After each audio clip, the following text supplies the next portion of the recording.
Am I really talking about this before Inuyasha proper? Yeah, I know. I'm just as surprised. Admittedly, I was skeptical when Yashahime was announced. Inuyasha has always been one of my favorite anime. It was one of the very first that I ever watched, and probably the first manga that I ever read.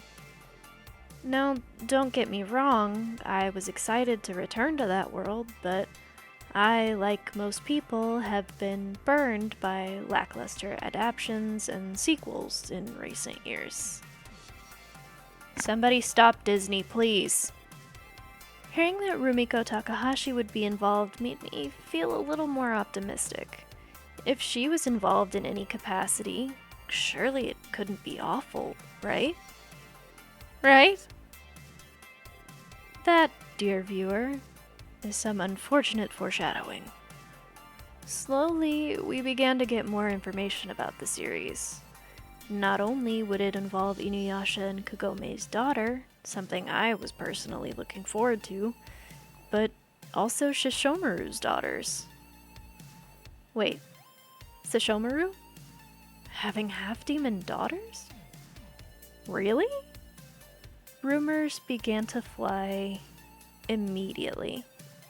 Speculation about who the mother would be ran rampant in the fandom. Kagura's reincarnation was tossed around a few times. A whole new character, maybe? But how would that make sense with Sesshomaru's disdain for humans? Another sneaking suspicion began to arise, that it was going to be Rin, something that still divides the fandom for obvious and understandable reasons. From what I've gathered, it was Sunrise that first approached Takahashi with the idea for Yashahime. Their initial pitch was an anime focused on Moroha, or rather Inuyasha and Kagome's child to begin with, as some interviews I found say it was going to be their son, not their daughter. However, Takahashi refused this apparently until Sunrise pitched it as Sesshomaru's kids instead. Furthermore, I've even heard that Moroha was the last to be designed, and given how little she really seems to do with the plot, she unfortunately feels like something of an afterthought. Takahashi herself did the design for the heroines, and many of the staff that worked on the original Inuyasha anime returned for Yashahime as well. Kaoru Wada even returned for the OST, which, thank you, that soundtrack is a banger. The first episode finally came out, and it was... okay. It was very similar to the original, but also seemed a bit rushed. We learned that, for some reason, Towa and Setsuna lived alone in a forest as children as part of some test from Sesshomaru when they get separated by a fire. Towa ends up in the modern era, and Setsuna kind of forgets her sister ever existed. Towa remembers, though, when, in the modern era, guess who finds her? Sota, Kagome's little brother, who's all grown up now. He takes Towa in and raises her alongside his own daughter. Looking back, I feel like Towa's time in the modern era felt very flat. We don't really get to see much of what their family dynamic is like before Towa returns to the feudal era. And unfortunately, it's from this point that things kind of start to fall apart. We learn that Moroha wasn't even raised by Inuyasha and Kagome, and was instead raised by Koga and his wolves because something happened to them. Setsuna spends time in a village of half-demons that Shiori has created now that she's grown up. And eventually she goes on to live and train with the Demon Slayers, revived through Sango and Kohaku's efforts. Rin is, in fact, revealed to be the mother of the twins, and Inuyasha and Kagome have been trapped at his father's grave all these years? Takahashi apparently took a rather hands-off approach. She didn't write the story and only consulted on a few character things. Perhaps if she'd had a bit more of a hands-on approach, things might have turned out quite a bit differently. Unfortunately, the plot felt incredibly messy. It felt more like a greatest hits sort of thing when it came to many of the characters. Like, look, here's all the characters you love again! Between similar villains and very brief cameos. Like, why were Sango and Moroku barely there when their friends were missing? Yes, Moroku was angsting over losing his wind tunnel and feeling like he wasn't able to protect his family or his friends, but isn't that all the more reason he should have a bigger part in helping their children? Now, there were some interesting ideas that I did like. I thought the concept of the Grim Comet was interesting, even though I'm not entirely sure it fit within the world, but we'll ignore that. Zero feeling spurned by Inuyasha and Shishomaru's dad reminded me of what happened with Onigumo, with a little dash of Takemaru from the third, and arguably the best, movie. It also introduced Riku. And I did enjoy his interactions with Toa, even if we didn't really know whose side he was on. His motives and true feelings were so unclear in the anime.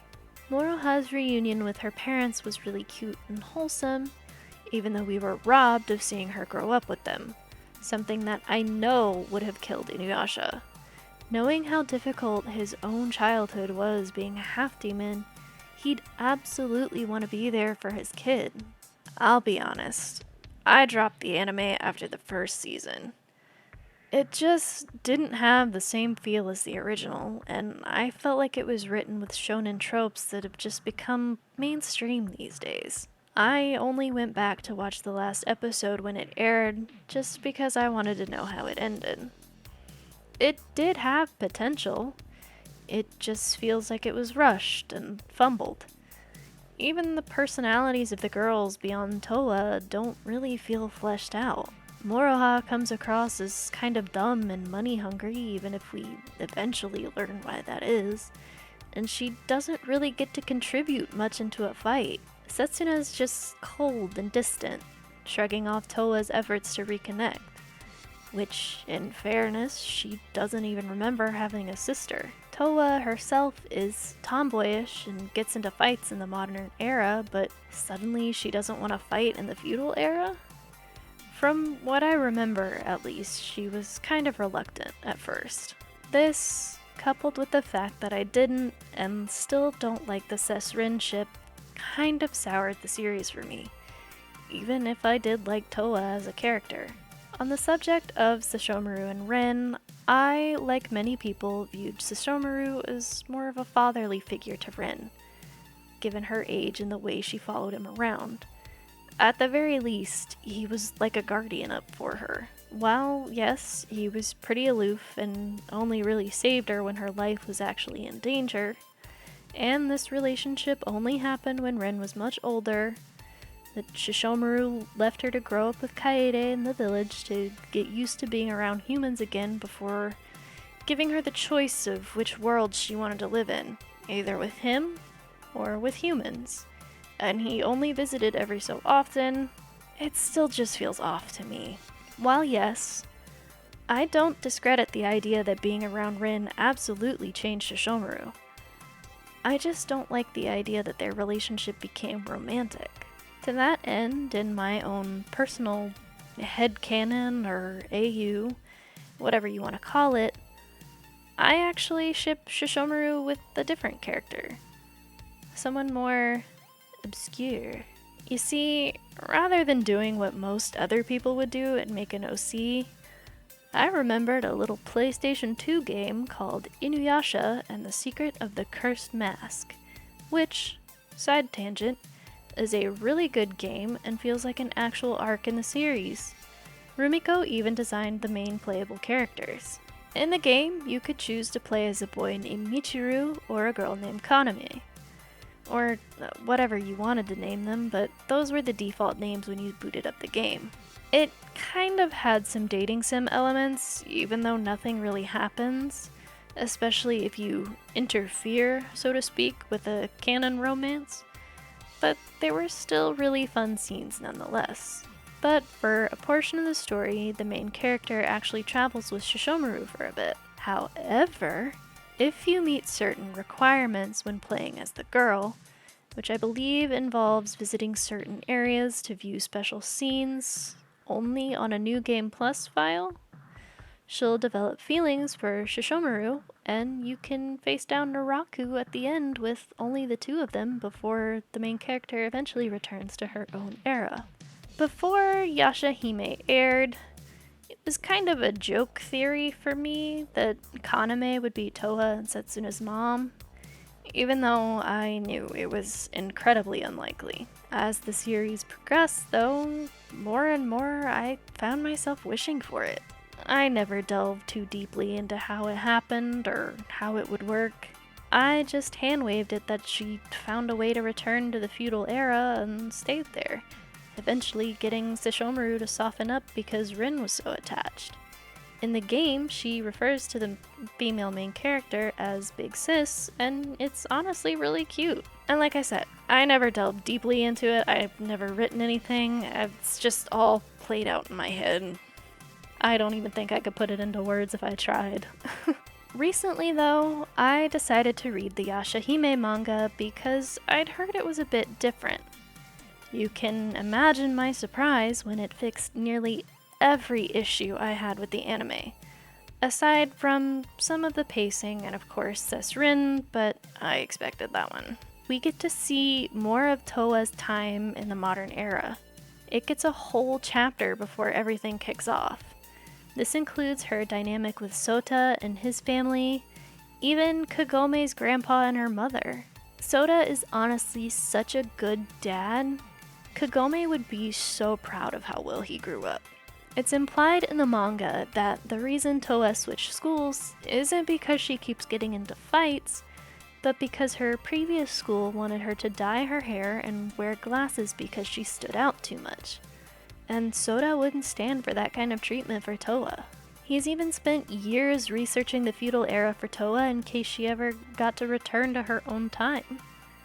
Kagome even gets to show her family that she's doing well, and both sides record a video on Towa's phone for the other to see. It was very sweet and wholesome, and Kagome getting to see her family again, if only through a video, genuinely almost made me cry.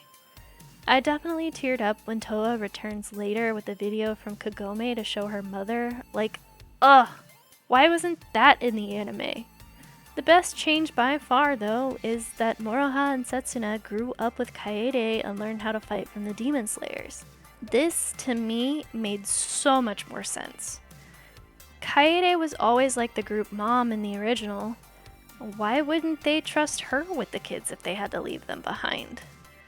Their personalities are also more fleshed out, and the story feels more streamlined and thought out. Not only that, but they also know who their parents are, aside from Towa. In this version, she's the one that has no memories from being so young. She knows that she came from the feudal era, but that's about it. The story really feels more like it has more room to breathe. Riku is also far more present in this version of the story with a much clearer motivation. Now, I don't want to imply that a character can't be morally ambiguous or have unclear motives. I just don't think Riku's were handled very well in the anime. Like many things, it felt kind of flat. I also loved that the manga gave Sesshomaru a little more character development. It was nice to actually see a softer side to him that didn't feel out of character, especially when he interacts with and watches over his daughters. Even at the end, he gifts not only his daughter's armor, but even gives Moroha a new robe of the fire rat. He spent so much time antagonizing and hating Inuyasha to now accepting him. It's just so funny to see him go from detached and aloof and despising humans for from boldly declaring he has no one to protect after his little brother just gave this whole speech about how a human's power grows when they have something to protect, to actually valuing humans and humanity, appreciating that their life is fleeting, and enjoying the time he has. The manga also develops some of the ships in the anime a little bit more. We see that Hisui has a very obvious crush on Setsuna that he regularly gets teased about, but she remains oblivious. Even once her curse is broken, but we do get hints that she maybe reciprocates. At the very least, it shows that she values him and his skills and appreciates him as a friend and ally. She trusts him enough to bring him along on the grand training voyage they embark on at the end of the manga. Which, I think I forgot to mention, Shiori owns a whole pirate ship. Not that she's a pirate, but she's on a ship. She's got a crew. She's not just on a little hidden village. She's actually out doing stuff, and it's so cool. Riku and Towa also get quite a bit more development. Since he spends more time with them, and with Towa's kindness, he eventually becomes her loyal knight. Even when Kirinmaru turns him into a puppet, it's Towa that brings him back. In the final chapter, he's also a great deal more flirty, which results in this hilarious panel of him and Hisui both feeling Sesshomaru's death glare from the shore. Sango and Moroku also get more screen time. In addition to their son Hisui, they play a big part early on and in the final battle with their older twin daughters. It was so nice to see them actually have something to do other than just kind of be there. They actually got to contribute. Koga also shows up this time and helps out in both situations. While I couldn't ever see Inuyasha trusting that damn wolf with his kid, this made way more sense to me too. Of course, Koga would show up and help in this situation. As a matter of fact, everyone contributes to the final battle in some way. Whereas in the anime it was just the girls, this feels more impactful to me. Everyone they love and the allies they've met along the way lend their power through time to stop not only Kirinmaru, but the Grim Comet. Yeah, complain about the power of friendship all you want, but that was also one of the defining things about the original series. The power of friendship is important. It's not a bad thing to rely on others and stand together. It is only about 50 chapters, so some things do still feel a little rushed. But it still felt way more cohesive to me than the anime. The story just seemed to flow better. Maybe it had more time to marinate, or maybe they should have just let this mangaka write the script for the anime. Like, I would much rather have the manga animated than what we got. Granted, the manga did come later, but it genuinely fixed so much. While again, pacing is still an issue, it's not nearly as big as everything they tried to squeeze into 2 seasons. Everyone gets to play a part, not just Towa and Setsuna. It's far more balanced. Kohaku even sees some action. If the anime also left you disappointed, I recommend at least giving it a try if you haven't already. The art style is also gorgeous. I'd recommend checking it out for the art alone. I don't super love the artist's other works, but this was a really enjoyable read. I love the way the artist draws all the characters. Their versions of the original cast are so good, especially the way Sesshomaru and Inuyasha are drawn. The designs of the 3 heroines also feels much cuter. Like, manga Setsuna is beautiful. And they at least look more like they're related to Sesshomaru. Moroha looks even more like the perfect blend of both her parents. I mean, you can't really improve on her design, honestly. Reading the manga is actually what inspired me to make this video, because it reminded me of all the issues I had with the anime. I figured I might as well talk about some of the thoughts I had. I'm so glad that I didn't let the anime completely turn me away from anything Yashahime related. I'm glad I gave the manga a chance, and that it was so different from the anime's story. It seems that, much like the original series, the manga will be what I tell people to read instead of watching the anime. While the original Inuyasha anime is great, the manga had so much more nuance and didn't drag out a certain love triangle. The manga made it clear where Inuyasha stood and why he couldn't leave Kikyo alone. but the anime dragged it out and made it look like an entirely different situation. That, however, is a whole video for another day, and I will most definitely need to reread and rewatch the series before I dive into that one. I'm curious to hear what you guys think, though. Did you have the same issues I did? Was there something I missed? Did you enjoy the anime even with its flaws? If so, please tell me your secrets, because how in the world did you do that? As always, we finish these videos off with an unscripted ramble and a look at the final image. I didn't do too much to this one after I stopped recording. I kind of just cleaned up some of the shading lines a little bit and remembered to actually sign it this time. Are there things wrong with this? Probably. The well looks a little janky. I'm not even going to argue that. The perspective was awful. However, I am very pleased with how the girls turned out and all the plants. My kind of thought process for this was like, it's been, 14, 15 years? The well's gotta be somewhat overgrown by now. It was already kind of overgrown when Kagome was there to begin with, so I just... more ivy. Why not? That said, I'm pretty pleased with this. Which is rare. I really don't have much to nitpick with this other than the perspective of the well. Progress, baby! If you've made it this far, thank you so much for watching and putting up with me rambling for, probably almost 20, 25 minutes about Yashahime. I clearly had more thoughts than I expected. But like I said, thanks for watching. I appreciate you. This channel was brought to you by viewers like you. I'll see you in the next one.